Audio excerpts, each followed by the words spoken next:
আর S Rafiqul blog অবশ্যই কষ্ট। আসসালামু আলাইকুম। কাছে কিংবা দূরে, দেশে কিংবা প্রবাসে যে যেখান থেকে দেখছেন আমাদের এই চ্যানেলটি সবাইকে জানাই স্বাগতম। যারা ফেসবুক পেজ থেকে দেখছেন অবশ্যই আমার পেজটিকে ফলো করে রাখবেন। আর যারা ইউটিউব চ্যানেল থেকে দেখছেন অবশ্যই আমার চ্যানেলটিকে সাবস্ক্রাইব করে রাখবেন।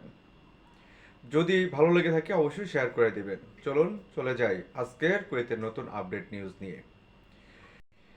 আর মাত্র একদিন বাকি ইংরেজি নববর্ষের। আর নববর্ষকে বরণ করার জন্যই সরকারি ছুটি দিয়েছে কুয়েতে 4 দিন। আপনারা কিন্তু নববর্ষকে বরণ করার জন্য 4 দিন কুয়েতের মধ্যে সরকারি ছুটি পেয়ে যাবেন। 2023 শেষ করে 2024 কিন্তু পা রাখতে যাচ্ছে আর মাত্র একদিন পর। আর এই একদিন পর থেকেই কিন্তু আপনারা এই সরকারি ছুটিটি পেয়ে যাবেন। 4 দিনের জন্য সরকারি ছুটি ঘোষণা করা হয়েছে। আরেকটি বিষয় আপনাদের জানিয়ে রাখি, স্বাস্থ্য মন্ত্রণালয় থেকে বলা হয়েছে যে বর্তমান সময় যারা হসপিটালে কাজ করছেন, ক্লিনার কিংবা ক্যাটারিং অথবা হসপিটালের নার্স স্টাফ, যত স্টাফ যারা আছে তারা কিন্তু সবাই যাতে মাস্ক পরিধান করে। বর্তমান সময়ে কোভিড-19 নতুন রূপরেখা কিন্তু আপনার আবার সৃষ্টি হতে যাচ্ছে।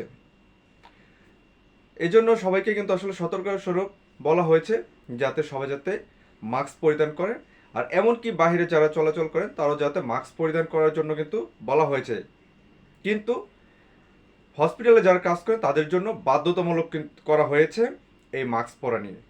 যারা বাইরে চলাচল করেন তাদের জন্য এখনো পর্যন্ত বাধ্যতামূলক কিন্তু করা হয়নি।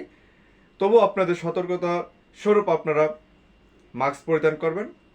পাশাপাশি যাতে আপনাদের ঠান্ডাজনিত কোনো রোগ আছে বা শ্বাসকষ্টজনিত রোগ আছে, জ্বর টাইপের এরকম টাইপের আসলে যেই সব রোগ ভাইরাস থেকে যাতে আপনার কীভাবে বাঁচা যায় সে এগুলো অবলম্বন করবেন। আর আপনারা অবশ্যই শীতের কাপড় পরিধান করবেন, যাতে একটু ভারী কাপড় পরিধান করবেন যাতে আসলে ঠান্ডাজনিত রোগ যাতে আপনাকে স্পর্শ না করতে পারে কিংবা আসলে যে ভাইরাস যাতে আপনার শরীরে প্রবেশ না করতে পারে সেদিকে লক্ষ্য রাখবেন। কুয়েতের মধ্যে আজকে কিন্তু কুয়েতের দিনার একদিনের সমান বাংলাদেশি টাকা কিন্তু 400 টাকা দিবে কিংবা কোথাও কোথাও 401 টাকাও দিচ্ছে।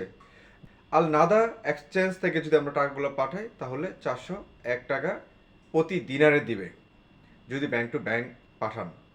যে অন্যান্য ব্যাংকগুলো আছে কেউ 400 কিংবা কেউ 398, 96, 95 এরকম কিন্তু আপনার টাকা রেট দিচ্ছে।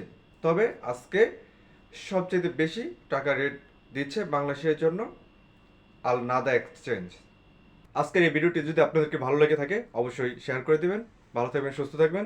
আবার কোনো নতুন ভিডিও নিয়ে ফিরে আসতে আমি রফিকুল ইসলাম এখানে বিদায় নিয়েছি কুয়েত থেকে। আসসালামু আলাইকুম।